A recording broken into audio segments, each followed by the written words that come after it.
tous les potos, c'est Julien.com, j'espère que vous allez bien. Alors on se retrouve aujourd'hui pour l'avant-première du premier épisode de la nouvelle saison de Top Gear. Donc avec Franck, avec Akram et avec Pog.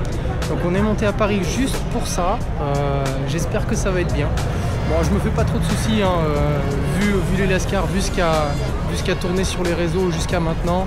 Je pense qu'ils sont allés très très fort. Reste à voir si on reste dans l'ADN quand même de Top Gear, ou s'ils ont remanié le truc à leur sauce et qu'ils ont composé une nouvelle émission.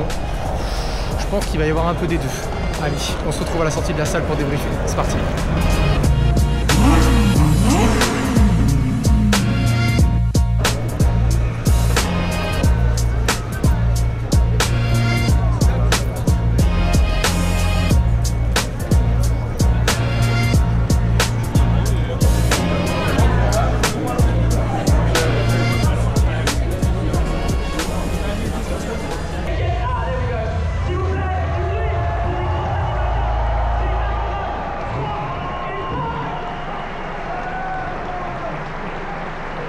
Bon les gars, ça y est, fin de la projection, c'était très long. En vrai, je m'attendais pas à ce que ça dure aussi longtemps. Ça a duré je crois 1h30, donc on va se taper des épisodes d'1h30 quand même. Donc c'est une vraie soirée que vous allez passer à chaque épisode de Top Gear. Alors, quoi en penser? Est-ce que c'est Top Gear? C'est toujours pareil, c'est compliqué de se dire, ouais Top Gear c'est les trois Anglais. Donc à ce niveau-là, non, c'est pas comme Top Gear UK, ça c'est clair. Les trois comparses, ça match quand même pas mal. J'ai un petit bémol pour Akram, qui semble complètement détaché du truc. Mais c'est Akram, je pense qu'il est quand même globalement réservé. Et autant il fait le fanfaron quand il est en pleine zone de confort, de contrôle, autant sur un tournage, je pense que c'est un peu plus compliqué, donc il est globalement assez réservé. Franck a fait du Franck, c'est-à-dire qu'il est fou du début jusqu'à la fin, il ambiance tout le monde et tout, et bon c'est clair que heureusement qu'il est là parce que c'est lui qui a vraiment l'atout Top Gear originel, et ça marche vraiment bien. Pog, c'est aussi une révélation, il est moins dans l'ultra contrôle que dans ses vidéos où il va absolument tout faire pour maîtriser le truc.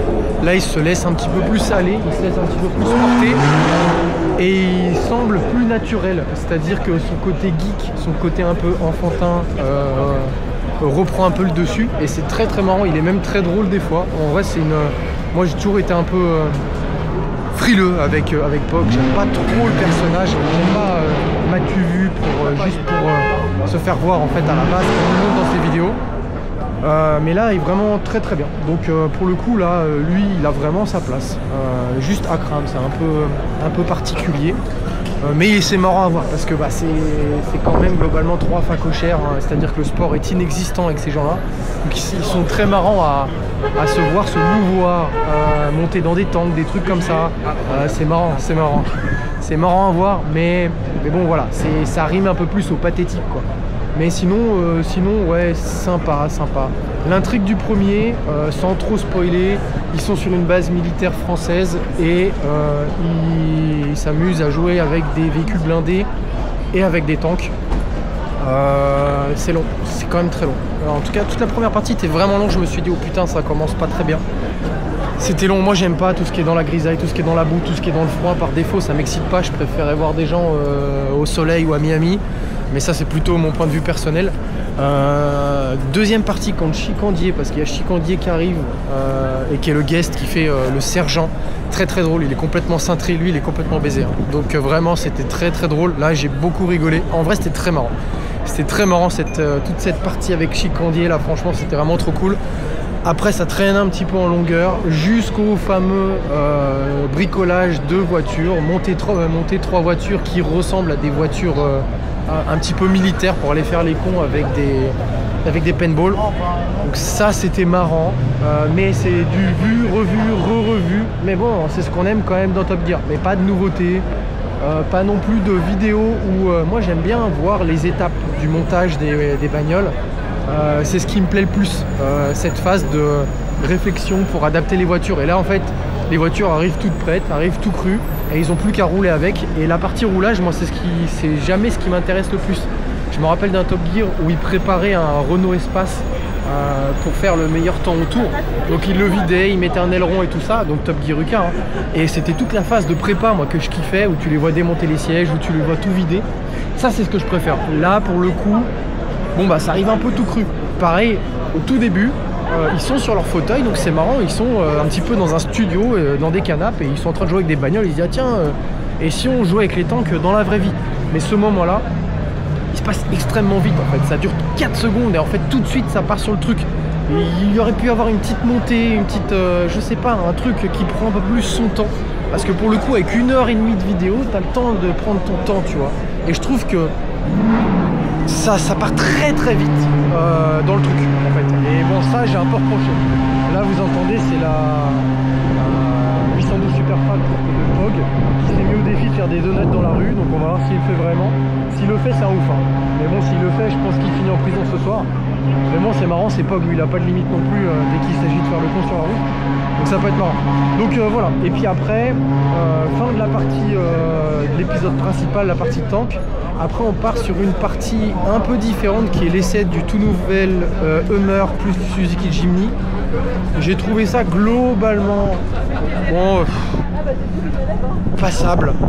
Ça essaye de raccrocher un peu le Top Gear de base avec l'essai justement des voitures, mais ça m'a pas convaincu de ouf. Il n'y a pas beaucoup d'intérêt, voilà. Néanmoins bon ça a le mérite d'exister, c'était marrant. Par contre la toute dernière partie où ils roulent, ils font un petit peu un chrono, un défi entre le Hummer et une Porsche Safari. Là c'est sympa, ça roule plutôt fort, c'est cool, c'est marrant. Mais toute la partie c'est un peu useless. Et puis la dernière partie où c'est le défi des abonnés, le défi des spectateurs. En gros là c'était un défi où il fallait faire une course de tracteur tondeuse, très marrant, franchement très sympa, cool à voir. Au niveau des invités, très bien, à part Farine de Blé. Farine de Blé a voulu faire du Farine de Blé, c'est-à-dire pas faire comme les autres, donc il a décidé de ne pas montrer son visage. Je trouve ça dommage, je trouve ça même peut-être pas forcément respectueux de pas montrer son visage, de garder son casque et tout, comme si t'étais là parce qu'on t'avait un peu forcé, mais bon genre t'es pas de la populace et toi tu te mélanges pas à ça parce que t'es un mec différent. Ça j'ai pas trop kiffé, j'aurais bien aimé qu'il joue le jeu normalement en fait, plutôt que se donner encore un rôle. Mais voilà, donc dans l'ensemble, ce qu'il faut retenir c'est que les intrigues, le scénario, oui, pas incroyable, pas de nouveautés, pas de choses vraiment différenciantes par rapport aux autres saisons et aux autres comment on pourrait dire, présentateurs. Par contre, ce qui est marrant, c'est de voir les interactions entre les trois spectateurs. Ça, c'est marrant parce que de les voir interagir, et tu vois qu'au fur et à mesure de l'épisode, au départ, ils sont un petit peu coincés, c'est un petit peu polissé, et plus ça avance, plus tu t'aperçois qu'en fait, ils commencent à avoir envie de faire les cons ensemble. Et des fois, ils ont un peu du mal à s'arrêter. Donc, moi, j'en avais déjà parlé dans une vidéo d'avant, et je pensais que ça allait se passer comme ça, c'est-à-dire que Pog, lui, il veut gagner, mais bon, pour le coup, là, il n'y a pas de mauvais joueurs et tout, ça se passe bien, mais c'est un mec qui aime le challenge, donc il joue le jeu. Franck, il a zéro limite, donc il serait prêt à se foutre au tas plutôt que s'arrêter, et on confirmera ça dans les autres épisodes que c'est ce qui s'est passé à certains moments. Donc les interactions humaines sont très sympas, ça c'est très marrant, c'est le côté interaction, de les voir interagir autrement que dans les vidéos YouTube. Si tu les suis, moi je suis beaucoup Franck, je suis pas trop à crame parce que il poste trop en fait, et je suis Pog quand il sort des vidéos. Ça c'était vraiment marrant de voir ces interactions, voilà. Donc est-ce qu'il faut regarder? Je pense oui. Est-ce qu'il faut regarder la suite? Je pense que la suite sera même meilleure que le premier épisode, et j'ai hâte que ça se construise, j'ai hâte que ça avance. Donc voilà, je serai au rendez-vous, et effectivement ça part quand même un petit peu mieux que le Top Gear version Villebrequin qui sentait la foiritude totale dès le début. Là ça sent quand même un peu meilleur. Les gars, rendez-vous je pense au mois de mai pour le premier épisode, c'est ce qu'ils nous ont lâché. Donc mois de mai, on verra le premier épisode. N'hésitez pas à le regarder et à me faire un petit retour en commentaire, me dire si mon analyse était bonne, était pertinente ou pas. Je dirais 13 sur 20. 13 sur 20 pour ce premier épisode. Je vous dis à la prochaine, ciao.